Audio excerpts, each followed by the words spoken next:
Hey guys, welcome back to Triple F Shooting. The scene is 1984. You have a high-profile witness that's helping you take down some kind of narco gang or whatever it is in your fantasy, and you have to protect that guy from point A to point B.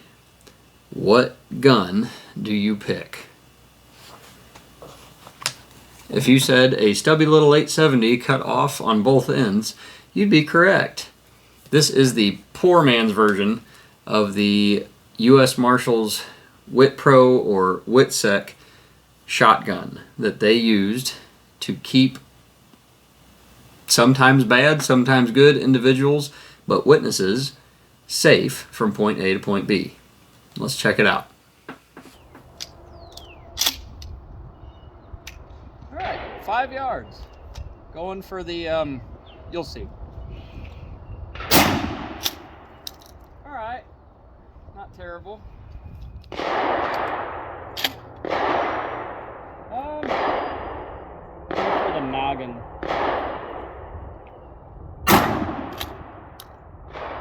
Alright.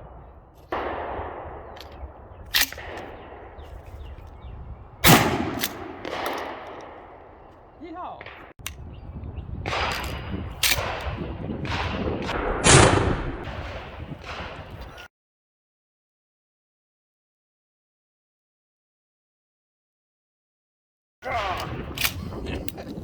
Alright guys, so as you can see, not the most practical piece that we've ever reviewed on Triple F Shooting, but definitely very cool looking. Essentially what you have here is a Remington Tac-14 retro or hardwood, depending upon where you're buying it. They'll call it different things, but what this does for me is closely approximates, for a much lower price, a U.S. Marshals WitSec or WitPro shotgun. Essentially what that boils down to is witness security, witness protection.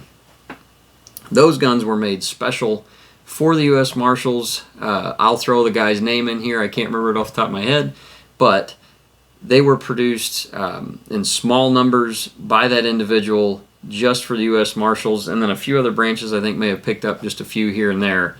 But kind of an obscure shotgun in our, I guess we'd call it policing history. What this does is gets it to me a whole lot cheaper. It's not the same, good catch. It's not the same. The WitSec shotguns were actually Wingmasters, had a polished bolt, had some other things done specially for the U.S. Marshals. This is basically just an 870 with a 14-inch barrel, and then I believe Shockwave Technologies, or whatever their brand name is actually making these grips.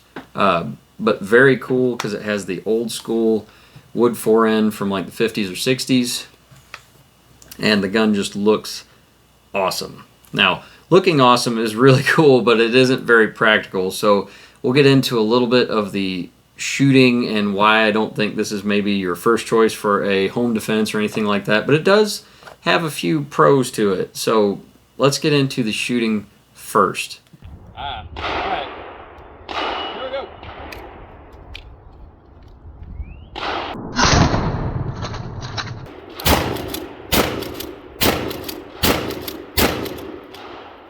So as you'll notice, this thing carries a decent amount of recoil. You are taking something that normally weighs probably 7-8 pounds and cutting it down to about 6 or 5, depending upon if it's a Mossberg or an 870, and then what kind of loadout you have on it, if you got side saddles, all that crap. But as it sits, this thing is a little over 5 pounds, I believe, so when you shave that much weight from a 12 gauge, you're going to eat a little bit of recoil. Also, the fact that you don't have any kind of stock to connect with your shoulder, and as I'm waving this around, this is very clear, but you don't have anything to connect with your shoulder to help absorb that recoil with your main body mass, so you're taking all of it in the arms. Now, one thing that makes this, in my opinion, more shootable than your standard pistol grip shotgun is the fact that you do have this bird's head grip, as it were.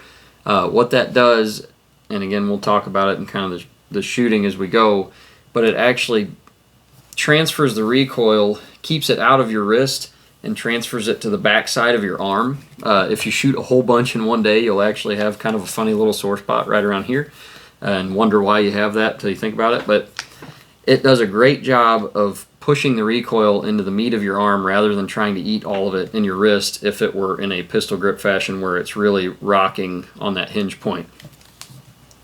One thing I was really surprised by with the Mossberg Shockwave, they have a hand strap that seems like extremely useful for shooting that thing, because when you get into hotter loads, it may try to take it out of your hand.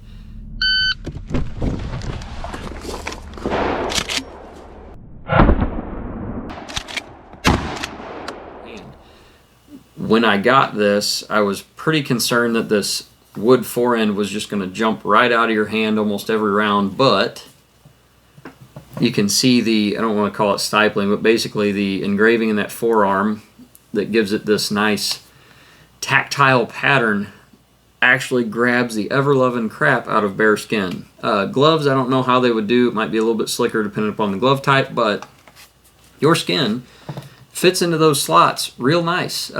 When I shot from the hip, which isn't a great way to shoot,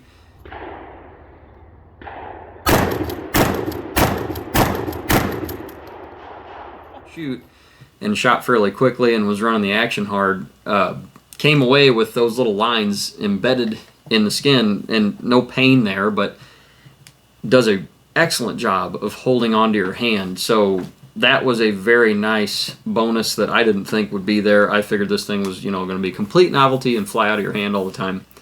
Speaking of that, the sling loop on the forend is held on with a snap ring. I'm not sure if you can get that. I'll get close-up pictures of it.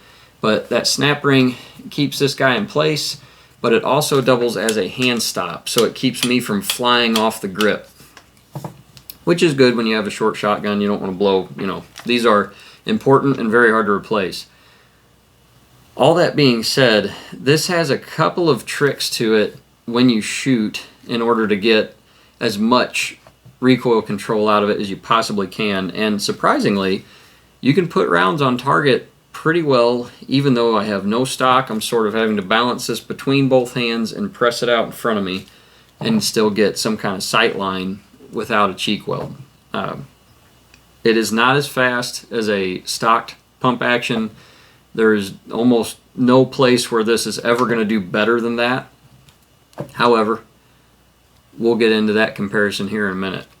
As far as form goes, when you shoot this thing, I wouldn't exactly throw this in a brand new shooter's hands. You want to give this to somebody who's shot quite a bit, or at least talk them through a little bit of it before you just like, yep, have fun, and hand them a high brass buckshot or something like that.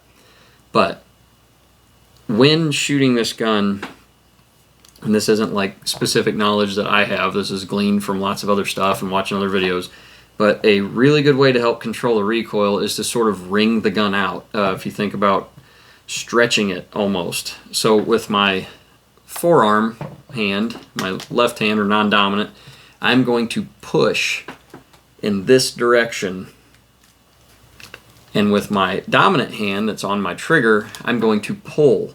So what that's basically doing to the gun is putting forces in both directions and tensing the muscles, and actually helps hold the thing steady instead of just kind of going up there real loosey-goosey and letting the thing come flying back. I am not a big guy by any stretch. I only weigh about 150 pounds, and I'm obviously not going to the gym very regularly. And I can shoot this gun fairly comfortably with double-aught buck, even a slug. It'll go up to 3-inch. I don't know that that's necessary given the range that this thing has, but you could do it. 3-inch is going to stomp a little harder, but 2 3/4 buck and slugs all day long. Maybe not all day, but for a great amount of time, you can control this a lot better than you would think, given that form. Another thing about the form is you'll notice in the shooting video, I have a fairly severe chicken wing going on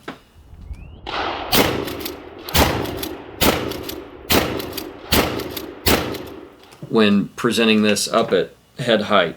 I don't really know how to get around that. considering the fact that I don't really want to drop. The only way I can get my arm to comfortably do that regularly is to kind of drop my thumb around the side, and that just seems like a bad idea with a 12 gauge in my face with no stock. So when I wrap my hand and really get on the gun, my elbow tends to come up as I tense my arm. So you'll notice I am like 1980s shooting the crap out of this thing. My arm's pretty high up and presenting a lot of elbow were someone looking back at me. So not ideal, but seems to help me get control of the gun. There's another YouTube channel where they actively shoot this thing off the cheek. A lot of modifications to that gun though, and not something I want to do with the gun in this state, or probably wouldn't really want to do a whole lot without some training, even with the modifications, but you can shoot this thing all sorts of ways. That being said, shooting this from the hip is doable.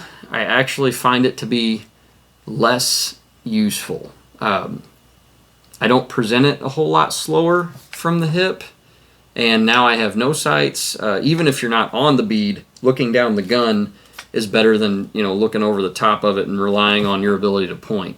Practice will obviously get you there, but in the video here,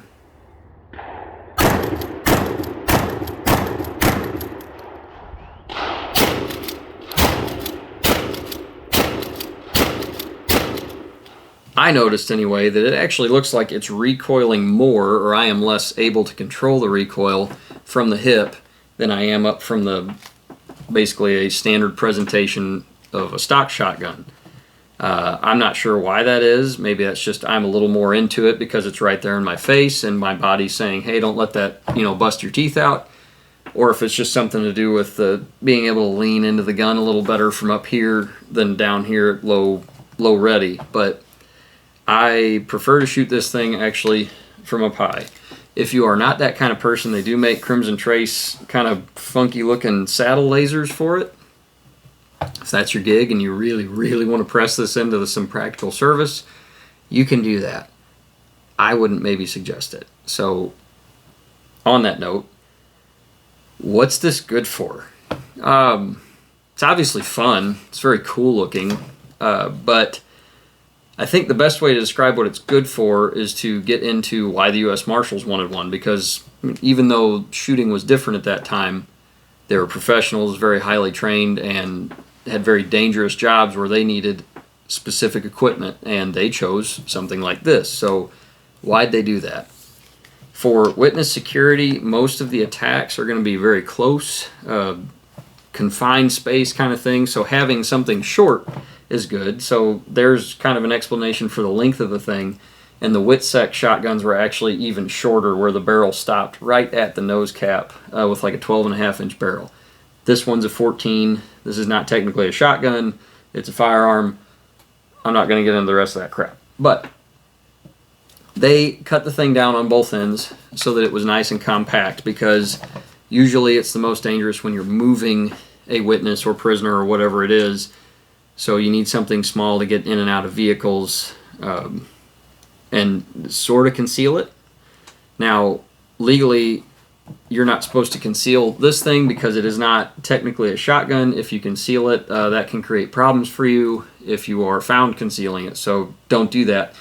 However, the WitSec shotguns came with a sling that had sort of a quick detach snap on it, and they could wear this thing under a jacket kind of along their body to help keep the, what do you want to call it, the profile low. If you're transporting somebody and you don't want it to be extremely obvious that they are a super high profile witness or whatever, concealment is a good idea. Now, why not just a handgun then? A handgun is excellent for concealment. That's kind of the only reason to use a handgun, in my opinion. If you can get a rifle or shotgun, you're always better off with that. But a handgun is more convenient. It conceals well. You can carry it around all day and not really notice it too bad. But when it comes to putting something, you know, a target down, a handgun falls way off the map compared to a 12 gauge or a rifle caliber.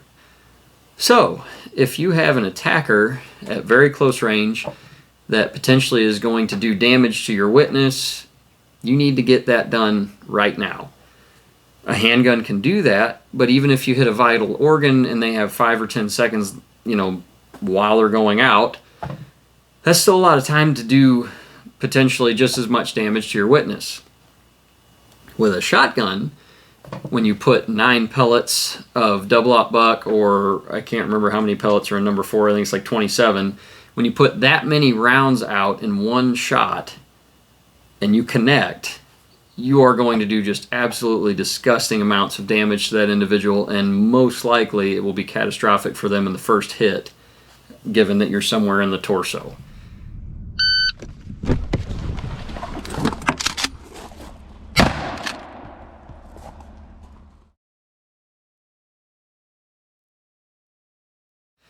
So, it is a one-shot stop if you're doing your part with your accuracy.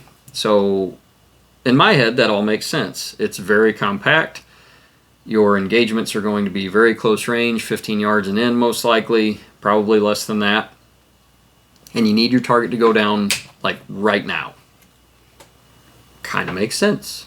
Not a terrible idea.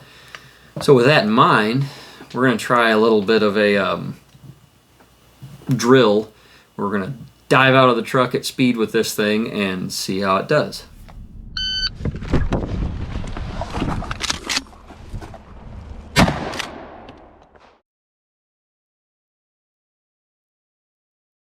So I can't help it, that was a lot of fun to do. It's a really good time to shoot this thing, highly practical or not, but that was kind of a fun drill. Obviously, be careful in your vehicle. No one likes to, blow holes in the floorboard or your dash or anything like that. Speaking of that, if I were to actually carry this in a vehicle, I would carry it kind of in a cruiser-ready configuration, basically meaning that, again, we are totally clear, meaning I would carry it with rounds in the tube, hammer dropped, or striker, or whatever it is, and the safety off. That meaning nothing in the chamber, but rounds ready in the tube, so it can't go off in this state, but if I need it, it is a very quick, rounds ready to go, and now I'm on. So that makes it safe for moving around. I can get the gun into action basically as fast as I can find the safety, and just a good way to keep a shotgun in your truck if you're going to do that.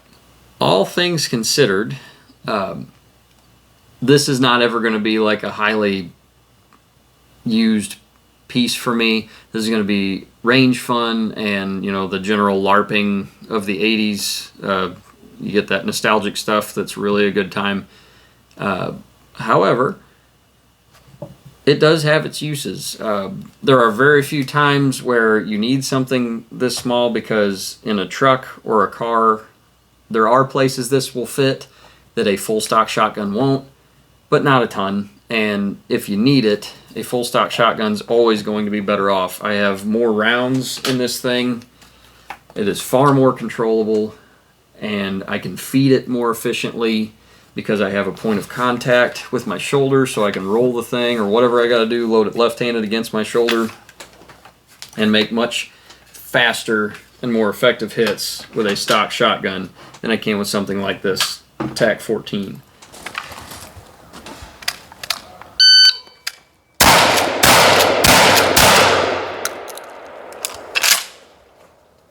Should have just speed loaded the next one. But still a lot of fun, still has some niche uses. I maybe wouldn't suggest it for your home defense gun or something like that, because, again, can't think of many reasons why a full stock shotgun does worse than this. But it's really cool, and it's a lot of fun to take to the range. If you are into shotguns and you like, that 80s sort of feel, or just something to mess around with, I would definitely suggest the Hardwood Tac-14 from Remington. If you're looking for something that you can kind of tactical out a little better, I'd go with their standard Tac-14 or probably a Mossberg Shockwave, and you'll get more mileage out of that. But all in all, extremely happy with this. The newer shotguns, I guess, from Remington seem to have better quality control. I had no issues with this gun. The shots you saw in this video are literally out of the box and shooting. I did not fire it off camera or anything like that, so don't have a ton of rounds through it yet. But so far, very smooth action. I had one 870 Turkey Special that I have since gotten rid of. that I had to send back to Remington and got a new one. The second one was fine, but that was about 3 or 4 years ago when they were having trouble, so I was a little nervous about this thing, but pretty happy. I did have one issue out of the whole thing after firing those first like 10 or 12 rounds of kind of just high brass birdshot from the high ready and then from a lower presentation. My snap ring way up here, I don't know if you can see it, I'll get a picture, but there are some chatter marks on my mag tube. My snap ring was not actually in place, and so my hand stop sling point was actually sliding off the tube and was somewhere up toward the end of it. When I noticed it, I was able to basically tighten my tube down good and tight, and then drag that snap ring back down with my fingers because I was on the range and didn't have snap ring pliers with me. So I did have that issue. That's something of note, but otherwise, gun looks great all around. Action's very smooth. Trigger works like it ought to. It is just a 12 gauge shotgun. Loading the tube was very smooth, and the lifter never really got in the way or anything like that. So again, very happy with it. And thanks for watching Triple F Shooting. We'll see you in the next one.